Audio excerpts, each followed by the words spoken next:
একটা প্রশ্ন করি, শেষ কবে তুমি কারো একটা মেসেজের জন্য ফোনটা বারবার আনলক করেছিলে?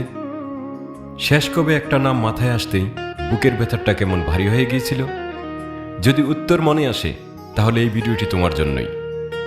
ভালোবাসা পাওয়ার লোভ, এই কথাটা শুনতে একটু অদ্ভুত লাগে, তাই না? লোভ শব্দটা সাধারণত খারাপ অর্থে বলা হয়, কিন্তু এই লোভটা আলাদা।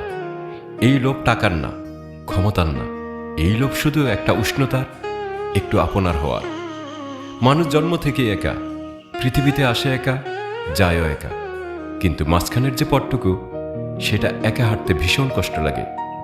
তাই মানুষ খোঁজে, কাউকে খোঁজে যে হাতটা ধরবে, যে বলবে তুমি একা না। এই খোঁজার নামই ভালোবাসা পাওয়ার লোভ। তুমি কি কখনো খেয়াল করেছ ভালোবাসার মানুষটার অনলাইনের সবুজ ডটটা কতটা মনোযোগ দিয়ে দেখেছ তুমি? সে অনলাইনে এলেই মনে হয়েছে এই বুঝি সে লিখবে, এই বুঝি একটা মেসেজ আসবে, কিন্তু মেসেজ আসেনি, ডটটা চলে গেছে, আর তুমি ফোনটা রেখে দিয়ে ছাদের দিকে তাকিয়ে শুয়ে থেকেছ। এটা কি দুর্বলতা? না, এটা মানুষ হওয়ার সবচেয়ে সৎ প্রমাণ। কারণ যে মানুষ কখনো কারোর জন্য অপেক্ষা করেনি, সে আসলে কখনো সত্যিকারভাবে ভালোবাসেনি।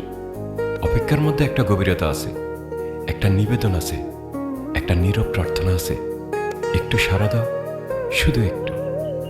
ভালোবাসা পাওয়ার জন্য মানুষ কত কিছু করে। নিজের পছন্দের গান ছেড়ে অন্যের পছন্দের গান শুনতে শেখে, নিজের অভ্যাস বদলে ফেলে, নিজের কথা বলার ধরন বদলে ফেলে, এমনকি নিজের স্বপ্নটাও একটু একটু করে পাল্টে নেয়, শুধু এই ভেবে যদি এতে সে আমাকে আরেকটু ভালোবাসে। এই বদলে যাওয়াটা দেখতে খুব ছোট লাগে, কিন্তু ভেতরে ভেতরে এটা মানুষকে অনেক একা করে দেয়। কারণ একটা সময় আসে যখন আয়নায় তাকিয়ে নিজেকেই চেনা যায় না।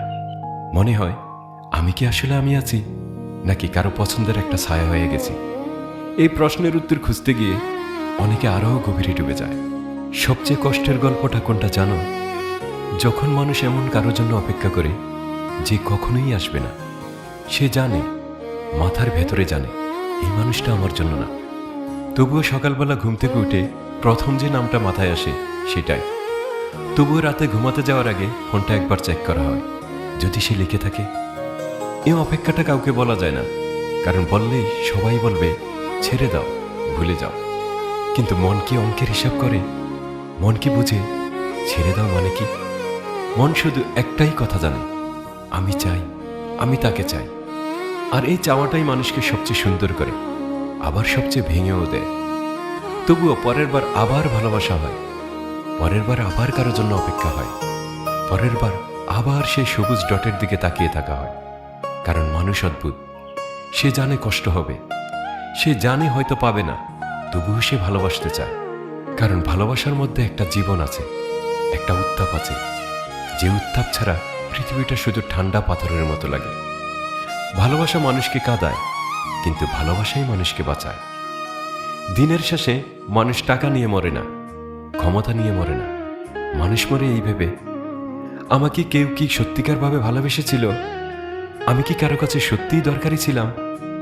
তাই যদি তোমার জীবনে এমন কেউ থেকে থাকে যে তোমাকে বোঝে, যে তোমার নীরবতাও পড়তে পারে, যে তোমাকে বদলাতে বলে না, তাকে ধরে রেখো। কারণ সব মানুষ ভাগ্য করে সেই ভালোবাসাটা পায় না। আর যদি এখনো খুঁজছ, হাল ছেড়ো না। কারণ তুমি যদি এতটা গভীরভাবে ভালোবাসতে পারো, তুমি সেই ভালোবাসার যোগ্য।